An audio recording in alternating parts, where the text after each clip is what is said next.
ఒక చెడుని చెవిలో చెప్పు, మంచిని అరిచి చెప్పు అంటారు కదా, అలాంటి సిస్టమే ఇది. గవర్నమెంట్ హాస్పిటల్లో సాధారణంగా ఇప్పుడు ప్రైవేట్ హాస్పిటల్లో అయితే కనుక మనకి ఏదైనా ఆపరేషన్ చేయాలంటే వీటికి ఎక్కువ వాళ్ళని పిలిపిస్తారు, మనకు ఆ బిల్లు వేస్తారు. గుండెకి సంబంధించి అంటే ఆపరేషన్ చేసేటప్పుడు మన గుండె కొట్టుకుంటున్న వేగము, బీపీ సిస్టమ్ ఇవన్నీ చెక్ చేస్తారు.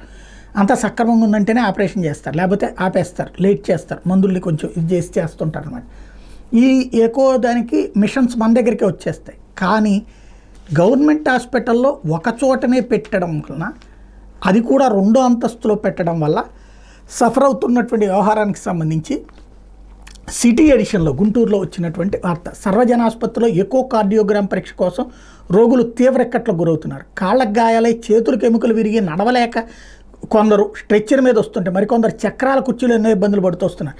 వీళ్ళకి ఆపరేషన్ చేయాలంటే ఈ పరీక్ష తప్పనిసరి. దీంతో కదలలేని వాళ్ళని సైతం తీసుకురావాల్సిన దుస్థితి. రోగులు ఎక్కువ మంది పాత బిల్డింగ్లోనే ఉంటారు. వాళ్ళని సుదూరంగా ఉన్న పొదిల ప్రసాద్ భవనంలో 2వ అంతస్తుకు తరలించడం ఎంతో కష్టపడాల్సిన పరిస్థితి. 4వ తరగతి ఉద్యోగులు అందుబాటులో లేక రోగుల బంధువులే స్ట్రెచ్చరు, వీల్చైర్ని నెట్టుకుంటూ రావాల్సిన దుస్థితి. అక్కడి వరకు వచ్చిన తర్వాత వాళ్ళ వంతు ఎప్పుడు వస్తుందో తెలియదు. అప్పటి వరకు వరండాలో స్ట్రెచ్చర్ మీద వేచి ఉండాల్సిందే. అందులో కొందరు అడుగు తీసి అడుగు వేయలేరు, మరికొందరు ఎముకలు విరిగి తీవ్ర నొప్పితో బాధపడుతున్నవారు, ఇంకొందరు ఆయాసంతో గాలి పీల్చుకోవడం కష్టంగా ఉంది.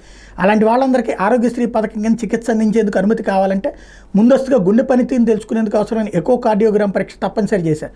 దీంతో ఈ పరీక్ష చేయించుకునేందుకు జీజీహెచ్లో రోగులు ఎన్నో కష్టాలు పడాల్సి వస్తుంది. ప్రైవేట్ ఆసుపత్రుల్లో రోగులు పడకల దగ్గరికి ఆ యంత్రాన్ని తీసుకెళ్లి పరీక్ష చేస్తుండటం అనేది గమనార్హం. అంటే ఎందుకు గవర్నమెంట్ దగ్గర మరి చేయలేకపోతుంది అనేది ఆలోచించాల్సిన సందర్భం.